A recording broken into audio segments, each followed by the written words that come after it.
కుటుంబ కలహాలతో ఓ యువకుడు ఆదివారం మధ్యాహ్నం ఆత్మహత్య యత్నానికి పాల్పడి చికిత్స పొందుతూ సోమవారం రాత్రి 11:30 గంటలకు మృతి చెందాడు. ఈ ఘటన సెల్ఫీ వీడియోతో వెలుగు చూసింది. వివరాల మేరకు మండలంలోని కొట్టాలు గ్రామానికి చెందిన 26 ఏళ్ల కుంకు తేజేష్, తిమ్మాయిపాలెం పంచాయతీ కుంకు తేజేష్ ఒలవపల్లి కొట్టాలు మధ్యలో తన భార్య అత్త వేధిస్తున్నారని, తన తల్లిని ఆసుపత్రికి తీసుకెళ్లడం కూడా ఇష్టం లేక తనను మానసికంగా వేధించారని, వివాహం చేసుకున్నప్పటి నుంచి తనను నానా రకాలుగా హింసిస్తున్నారని, ఓపిక నశించి ఆత్మహత్యకు పాల్పడుతున్నట్లు సెల్ఫీ వీడియో తీసుకున్నాడు. అదేవిధంగా అమ్మా నాన్నలను బాగా చూసుకోవాలని తన అన్నకి చెబుతూ తన చావుకు కారణం తన భార్య సరళ, తన అత్తే కారణమంటూ సెల్ఫీ వీడియో తీసుకున్నాడు. అనంతరం గడ్డి మందు తాగి ఆత్మహత్యకు పాల్పడ్డాడు. కొంతసేపటి తర్వాత అటుగా వెళ్లిన పశువుల కాపుర్లు గమనించి స్థానికుల సహాయంతో 108 వాహనం ద్వారా ఆత్మకూరు వైద్యశాలకు తరలించారు. పరిస్థితి విషమంగా ఉండడంతో అక్కడి నుంచి నెల్లూరు నారాయణ వైద్యశాలకు కుటుంబ సభ్యులు తరలించారు. అయితే పరిస్థితి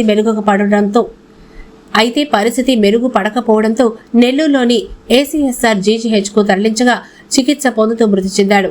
సెల్ఫీ వీడియో ఆధారంగా మృతుడి భార్య అత్తపై కేసు నమోదు చేసి దర్యాప్తు చేస్తున్నట్లు ఎస్ఐ తెలిపారు.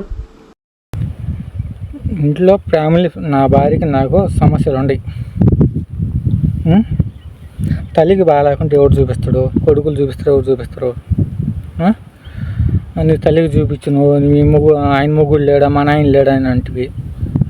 నన్ను పెళ్లి చేసుకుని నాన్న మాట్లాడు, నువ్వు ఏడను పోయి సావలేదే, నువ్వు నాకెందుకు, నేను చేసుకున్న నా దరిద్రం పట్టింది, నేను ఎప్పుడెప్పుడు విడిచుకొని చూస్తాను. విడిపించుకొని ఉన్నప్పుడు నన్ను విడాకులు ఇచ్చి నాకు అవసరం లేని చెప్పి అయిపోవాలి, కానీ నా మనసు బాధ పెడుతుంది, పోయి 5 రోజులు ఊళ్ళో ఉండిస్తుంది. నేను ఏమైనా నన్ను అప్పుడు సహనం ఓపిక పట్టుకొని నేనేమైనా ఒక మాట అన్నాను? నేను అనలేదు, నేను చేయలేదు. ఇన్ని మాటలు అన్నా కూడా నా టార్చర్ పెడతాను. అందుకని నేను మస్తు అట్లా చూన్నా. అదే లోకేరే, అమ్మని మాత్రం జాగ్రత్తగా చూసుకోరా, అమ్మని నాయన జాగ్రత్త చూసుకో నాయన. నువ్వు ఎప్పుడైనా మారి అమ్మని అన్నని జాగ్రత్తగా చూసుకో నాయన, నన్ను క్షమించమ్మా. అనేది నా లాస్ట్ నా సాగు కారణం మాత్రం మా అత్త, మా భార్య.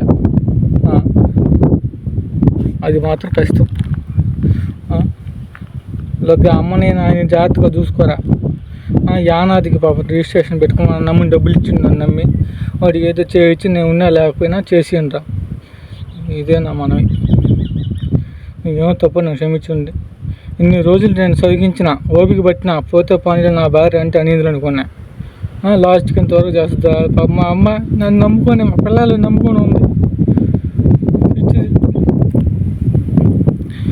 అని.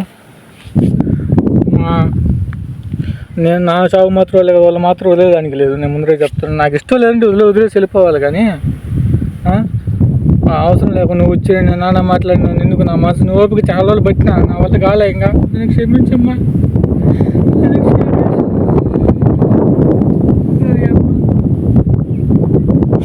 క్షమించమ్మా అన్నారే. అమ్మని నేను జాగ్రత్తగా చూసుకో. వెంకటగిరి తిప్పుతాంతకపల్లి వాళ్ళు, మా అన్నోదన జ్యోతి, నాగరాజు, మా అన్నమ్మ వాళ్ళ మొగుడు, మా అన్నమ్మ వాళ్ళ మొగుడు, వాళ్ళందరూ కలిసి కేసులు పెట్టి నా మీద అందరూ చేసిర్రు. వాడిదేం తప్పు లేకపోయినా నాకు మీరందరూ న్యాయం చేస్తారని నేను కోరుకుంటున్నా. ఇదే నా మనవి.